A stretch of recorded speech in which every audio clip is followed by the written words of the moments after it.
Hello and welcome. I'm your host, Pamella Horton, for the Calling the Real You podcast, which you are listening to at this very moment. Welcome, welcome, welcome, and thank you so much for joining us.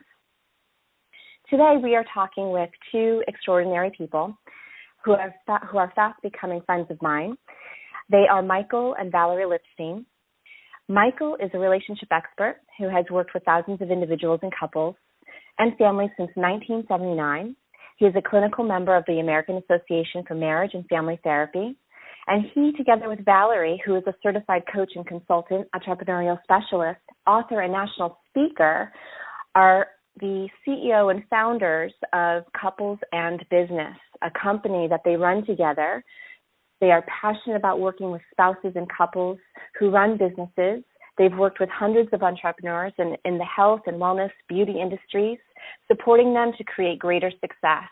And one of the very reasons that I wanted to have Valerie and Michael on Calling the Real You podcast is because myself and my husband, Eric, are working together. We own multiple businesses together, and it is not the easiest thing to do in the world. So today we're going to be discussing just how is it that a couple can be thriving and successful and happy when working together in their own business. Valerie, Michael, welcome to Calling the Real You. Thank you, Pamela. Thank you very much. We're really happy to be here. It's a privilege and an honor. I feel the same way. Listen, you guys are absolutely extraordinary, both individually and as a couple, as business owners. We first became connected through, of course, Kim Serafini and Mind PT. Mind Power Technology, which is an extraordinary company and tool. And we don't live too far away from each other, and we've met once already in person. And I just knew that the two of you were very, very special. And I want to just tap into you and your expertise today. So tell us, how is it that you came together and made the decision to begin working together? Oh, thanks, Pamela. I feel the same about you. Yes, we do live in a similar area, so it was fun meeting you. You know, I want to share, and Michael I know has a take on this too. We actually sort of fell into working together. We had discussed the idea. We had discussed it from time to time, and as you mentioned, you know, we were both on our own tracks, yet they were complementary. Michael as a marriage family therapist, and I was a social worker at the time. The backstory, though, is that we both come from families who were involved in various business enterprises. And Michael, in particular, he grew up in a true family retail business, women's clothing. It was my grandparents who were in business together, and so I got to see them, and they were serial entrepreneurs as well. So it goes back a ways, and I think I actually kind of glamorized that because it was a real benefit when we went to their bakery and we got to bring back fresh baked bread out of the oven, or croissants, you know, the hot bread. And then they had a historic hotel, the Cobblestone, and it had the best, honestly, the best hot fudge sundaes. And as a kid, you know, you remember that stuff, right? So when Michael and I were engaged, we were actually visiting his parents in Colorado. And they no longer were in this family retail women's clothing business. They were in now a jewelry business. And Michael knows this now, yet I had this really, really strong feeling that Michael and I would work together in the future from that point on. So then let's fast forward about 25 years, and our careers and businesses were complementary. And I had added certified coach and consultant to my wheelhouse, if you will, in 2007, and we began to run some workshops together, and we were sponsors at some larger events, some of them I'm sure you're familiar with, in the personal development arena. And we just began to talk about it, and we decided to launch Couples in Business, and it really is a combination of both of our expertise, as you mentioned about. Michael has worked with thousands of couples, and I've worked primarily with entrepreneurs, and so now we're working together. And what we say, and Mike, you can add whatever you want to this too, is that our motto really is that you can have an extraordinary relationship in business. It doesn't have to be either or, and yet sometimes it seems like it can come down to that. So that's kind of the background on how we got involved in it. Yeah, what I could add to that, and you did a very fine job, is that one of the things that has really given you and I a firm foundation is the way that we approach our relationship from a very courageous standpoint, being open and honest in the way that we share our thoughts and our feelings, and we stay true to ourselves without compromising who we are. And that is one of the things that I really, really appreciate about you. And I think that really speaks to the strength of what we bring to this relationship together, as well as what we bring to all the couples that we work with. Right. We don't pretend, like you mentioned earlier, Pamela, we don't pretend it's easy, and we don't pretend we have it all together and that we're the perfect couple. So that's not, we are who we are. We're authentic. We show up as, we have challenges like any couple. Yet we have learned about certain things that make it work better than other things. I agree. Thank you.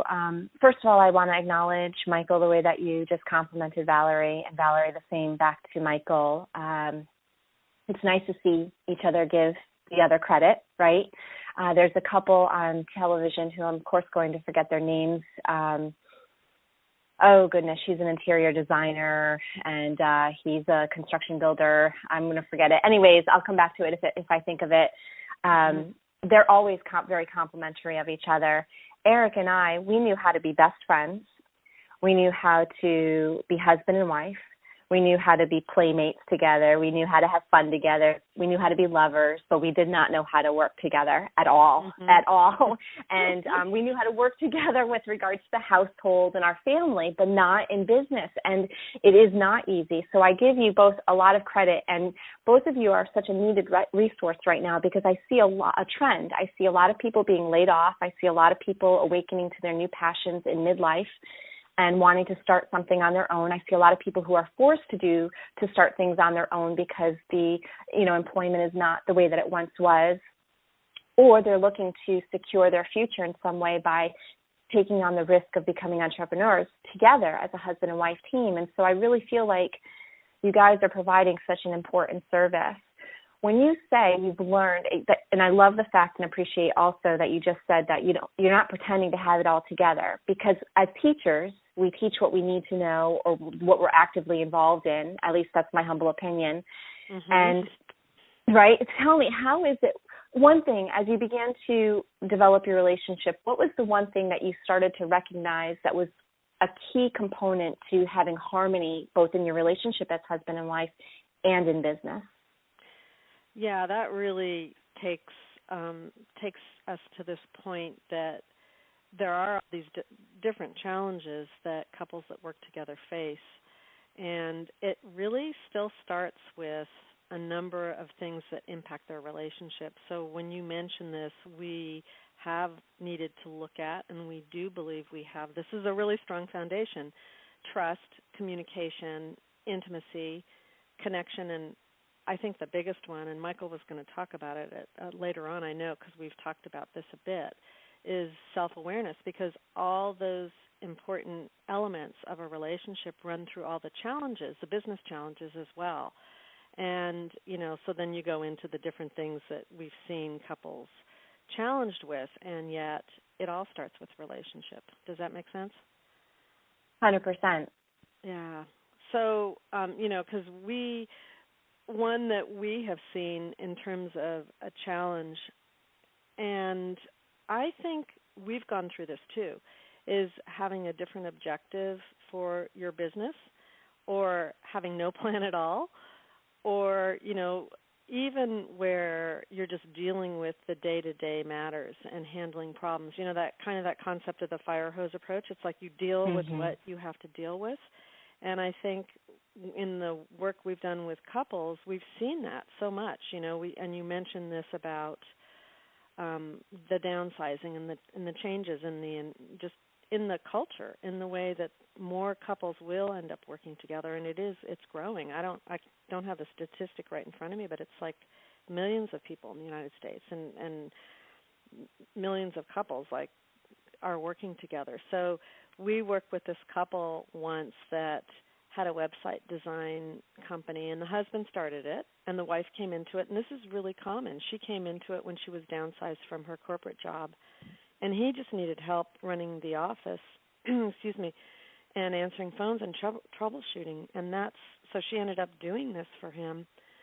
But she was really a natural connector. She loved to network, and she saw what she was doing as necessary, yet she really hated it. So, they had different business ideas and what they wanted to do with the business. One of them wanted to sell it. One of them wanted to expand it. And so all that impacted their relationship, and they went through those issues, the trust, the communication, the intimacy, and looking at who they were as people, the self-awareness of who they were. And that's where we really love to work with people. It's sort of the sweet spot because their communication had really broken down, and that impacted their relationship too. So, I think that also brings up that issue of when to ask for help, because people cannot, when you start a business, even as a solo entrepreneur, but definitely when you're working with your partner, there are challenges that you're going to face, and you can't do it alone. We might try that. We might try and wear all the hats.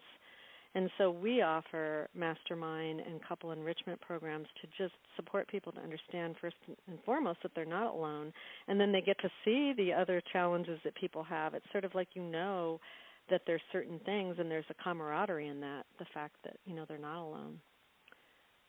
And that it's okay to reach out and ask for help when needed.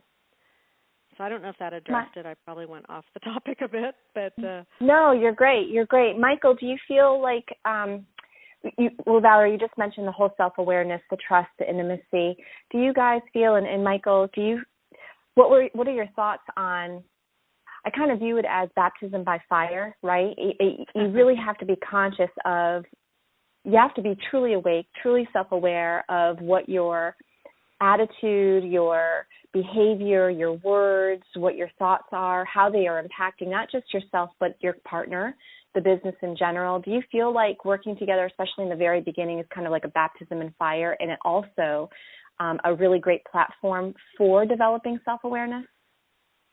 Oh, absolutely. I think any relationship, any committed relationship, is the workshop or the playground for developing the personal development. And self-awareness is really a choice, because I have worked with many people that have the baptism by fire, but they don't learn about the self-awareness.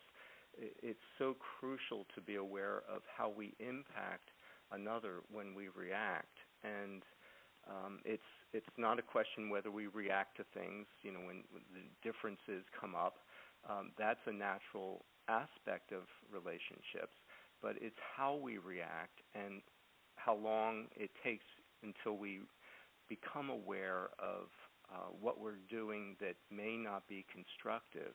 And so if I'm going to be completely transparent here, one of the images that comes up for me early, not just early in our business together, but also early in our marriage together, I have an image of being a crash dummy and learning from multiple mistakes over and over again. And thank goodness that Valerie has a big heart, because she's forgiven me for many of my missteps in the earlier stages. Thank goodness, or we wouldn't be talking together here today. But self-awareness is, I think, the key, at least one of the major keys to successful relationships, and successful relationships in business together is, I think it's an imperative, as well as good communication skills. But you see, communication skills is really a representation of how clear we are because of how well we know ourselves. Because communicating with words is not just enough. It's really about the meaning behind those words and whether we're being open and honest and revealing our authentic self. And this can feel really vulnerable, especially when we're sharing things that aren't necessarily going to be popular with our partner, or that they may not agree with, because most of us grow up in the world learning about how we get along, and so we're socially acceptable and fit in. And when we have a disagreement, that flies right in the face of that, and it often creates conflicts. So most of us try to avoid the conflicts. And that's where I refer to the courageous, loving experience as being a fundamental piece of being in a long-term relationship, because to be authentic requires us to be vulnerable, with being true to ourselves while also being compassionate and empathic towards our partner, because there's two of us in this relationship. And so often we come into relationships just knowing about how to be successful in the world as a solo individual, not as a partnership. The mutual interests of both at the same time is very, very tricky. And that's one of the skills that I love to introduce and help couples with, because that's so paramount for successul relationships. And businesses, right? Yeah, that all makes sense. It goes right across the board. Yeah, absolutely. And it ripples out into the customers, into the customers' families, no matter what the industry or the business that couple's in. To both of your points, if we were an employee and not working with our spouse, there's room to hide throughout the day. Most of us are on autopilot. We just do things out of habit. We're not fully aware of ourselves, seeing how we're talking about self-awareness. When someone is an employee of a company, again, not working with their spouse, our ego tends to be more activated, because unfortunately we have to protect ourselves from whatever, or we think we have to protect ourselves from, perceived people stabbing them in the back, or gossip, or trying to keep their job, or whatever the case may be, that people experience fears while they're an employee of a company. And they go about, and we all wear masks throughout the day, for example, in public. And when you work with somebody as closely and as intimately as your spouse inside your own business, there is no hiding. If you work for a corporation, there's some hiding goes on. And there's no hiding anything, because you have to be transparent. You have to be completely open. Otherwise, your business is going to not thrive, right? You have to have that foundation that you were talking about in terms of trust, communication, et cetera. And that's the beauty of working together with your spouse. So we're talking about how, difficult it can be, and it's not always easy, and it requires courage and hard work. And this call, our conversation, is not to discourage anybody. It's actually to encourage people to look at the opportunity of going into business, in my point of view, with your spouse, because it can be the most rewarding, fulfilling experience. At least that's how I feel, and I know that I'm speaking for Eric, but I know that he would attest to that. It's one of the most rewarding and fastest ways to grow spiritually, personally, professionally. So this is about encouraging people to actually look at this as an option. Oh, yeah. Would you agree? Would you agree, though, that there is no place to hide? I mean, everything must come out, and if you're not bringing it out to the forefront yourselves, it's going to come out eventually, and it can either come out really, really horribly, and even if it does, it can still be worked through. Would you agree with what I'm just sharing? Oh, yes. I absolutely. The authentic self being revealed is the most beautiful thing that there is in any social interaction. And when we share our vulnerable selves, or I should say our true authentic self, and we feel vulnerable, even though it's scary as all get out, it is also at the same time one of the most beautiful experiences of seeing our partner or being seen by our partner. I mean, it's as good as sex. I mean, that yeah, it is. Yeah, it's really. the naked truth of being yourself and having someone love you and accept you as you are, which is so different than corporate environment, which is so different than the outside world, because the world, it's not a nice place, and people cut us off in the highways, And like you were talking about in the corporations, that you're watching over your shoulder whether people are going to be approving or disapproving, and we're in some sense, in order to be sharp and successful, it requires a little bit of paranoia and self-protection. It's one of those human traits. It's an instinct to be, for self-preservation and regulating our emotional stability are two key elements to survival. And when we're working with our partner, it's a test of whether we can temper ourselves to be authentic and allow our partner to savor the moment and sift through all the ins and outs of that revealing to see who they are. And so it's a mutual process, and it's just a beautiful symphony, if you will. And I really trust Michael more than anybody, really, other than myself. I really trust Michael, and he is my best friend. And so that foundation in and of itself is a really great place to start. It doesn't mean that we don't have differences of opinion, that we don't have our own way of looking at things. And honestly, his strengths really are complementary to mine, because I don't have some of the strengths he has. And so I'm so grateful that we actually kind of complete the circle in a way, in the sense that we have different things we come to the table with in business sense and also professionally and personally. And so I'm happy. I'm so happy that, like you said, it's a beautiful thing when it works. And then we've seen the situations that don't work as well. It's a beautiful thing when you get that symphony right, when you get that.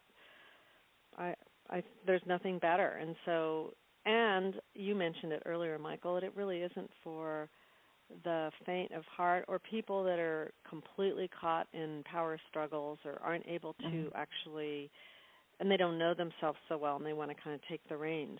I don't think it's that type of thing. Sometimes Michael leads, sometimes I lead. It's like a dance in a way, and how we do things. I mean, there's certain things I'm really good at that isn't necessarily Michael's strengths, and I'm sure you and Eric probably have that as well.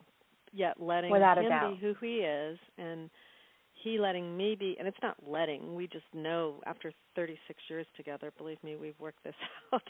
I mean, most of the time we've worked it out because of the fact that we can see each other's strengths, and we are able to be vulnerable with each other. And sometimes when the day or a moment hasn't gone so well, I'm so glad that he's there as able to give me a different perspective. And I don't know if you've ever had that with Eric yet. I certainly think that's one of the benefits of working with your best friend and lover. Yeah, it happens daily. I mean, it really does. When you allow it, when you're open to it, it happens daily, where we're teachers of each other. We provide that sacred space to one another so that we can grow. And I love the saying that it's not for the faint of heart, because it really isn't. I mean, personal growth is not anyways. Spiritual development is not anyways. I mean, it's not for the faint of heart. And yet, if you are courageous enough to attempt it, meaning experience the backdrop of chaos or the ego or the, what was the language that you used? You didn't say this word, headbutting, but the conflict that can arise from it when you're just argumentative, et cetera. If you allow that, go ahead. Oh, I said I was talking about the power struggles that we see sometimes. Power struggles. Yeah. Yes, thank you. The power struggles. If you are willing to use that as a classroom, you as a human being and a spiritual being will advance, and so won't your business. It's about being humble and being of service to yourself and to each other. Tell me, Michael, Valerie, what is one, if you can give anybody today that's listening, one concrete thing, that tidbit, suggestion, recommendation that a couple can do, either individually or collectively, in order to enhance their experience, what would that be? I could jump in here. It's a very interesting thing because it happens in a moment in time, and it's when we hit a hard spot where something isn't flowing, we bump into each other or we disagree, and it is in that split moment that makes the difference of whether we go on to autopilot and engage in the ego defenses and survival, or the option is to grow and to face the moment in an honest way as we were talking. And I think that is probably the moment where reactivity is what I'm getting at, is when we react emotionally to our circumstances. And so this is probably paramount to what I deal with when I'm working with couples in my office. And Valerie and I see it when we do workshops. We see it when we are doing consultations. And it's in that moment that if people could just breathe, just take a half step back and remind them that this is not about life or death. This is a moment in time where, this isn't flowing. And instead of going into autopilot for self-defense, to actually become aware by taking a deep breath, taking a half step back, and reflecting on that notion of there's two of us here. It's okay. It's not about life or death. It's not a survival situation, so the amygdala can relax. It doesn't have to. The amygdala is that survival aspect of our reptilian brain, that primitive part of our brain. And so to take that half step back, to get perspective and begin to get curious and interested in what our partner's position is that is different than ours. And that is where learning, that is where growth takes place. And that's the beauty of the bonding, because that's where love and acceptance is demonstrated. So that would be one of the things that I would say. I love that, Michael. We talk about that a lot, being curious about your partner and not assuming you know your partner inside and outside. And, there's another side of that. I know Michael very well, yet he still surprises me. There are things he does, and I'm sure he would say the same about me, that will surprise me. And if I can be curious and open to who he is, because we're not the same people, that married in the 1980s by any means. We're not. And because of our personal growth and our spiritual growth, we're different. And life does have that, what am I trying to say? Life does definitely lead us down paths that maybe we didn't think we were going to go down, and then we find ourselves in a different area. So I would agree with keeping that curiosity open, and I would also agree with a daily practice. And so for us, we have a couple of daily practices. You mentioned it at the very beginning. I am a firm believer in mind power technology, which is the app that really is a learning tool that combines positive psychology and neuroscience, and it's just beautiful. It's easy to use, so it's something I start my day with. And often when Michael and I end our day, we will lie in bed and we'll watch that. We will watch a session, and then we also do something, our nightly habits, saying what we appreciate about each other. And I think that's super powerful, to remember why you got into business in the first place together and what your goal is. And most people that we work with have a mission, a vision, values in terms of wanting to change things, to help people. They're in it for the right reasons. And so their business is a reflection of who they are as well. So a daily practice, just for me, is extremely powerful. And what else do I want to say? I think that's it right now. That's beautiful, both of your sentiments. Thank you for sharing your wisdom today. Just to plug your session of Mind PT, I've actually watched it, and also to support the practice that you both have in watching the sessions. Both Eric and myself have a daily ritual of watching several sessions, morning and night. And firm believer of it. Your session is incredible. And so if anyone, those of you who are listening, if you're thinking about going into business for yourself as a couple, if you are already in business as a couple, I really encourage you to check out Michael and Valerie. Valerie, Michael, where is it that people can find you? How do they locate you? Sure. Our website is couplesandbusiness.com, and I wanted to, if I can put a shameless plug in, we do have a workshop coming up, and it's interesting because the title of our workshop is Courageous Loving Experience. We now call it CLE Live, and it's really a couples enrichment focus, and it's September 17th. And so if you go to our website, you'll get more information on that. It's in the Clearwater, Florida area.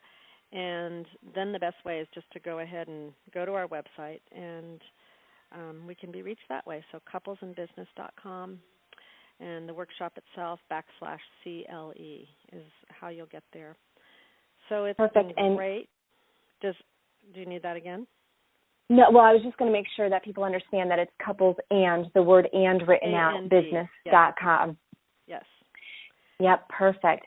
Michael, Valerie, thank you again for sharing your time and energy with all of us. Your golden nuggets of wisdom are greatly appreciated. You're magnificent and extraordinary, as I just mentioned in the beginning of the call. And I hope to have you both on as guests again in the future. Thank you so much. You're very welcome. And thanks, Pamela. We appreciated it, too. So love to share. And you and Eric are an incredible model as well. So keep doing what you're doing, too. Thank you. Thank you. Before we all just hang up, I do have a few folks that I need to thank. Of course, I do need to thank Eric. Without him being my husband, my best friend, business partner, and support system, he believes in me, so I wouldn't be able to do any of this without his support. And thank you to Reverend Patricia Brooks for her platform of sacred stories. I also want to give gratitude to Lisa Imperante of Lux Salon and Spa, Yolanta Bremer of Yola Portraits, Karen DeFelice of Karen DeFelice Designs, and, of course, the transformational music by Jim Oliver. Thank you, everybody. I hope today was helpful, and I look forward to connecting with you again real soon. Until then, call the real you out. Have a great day, everyone.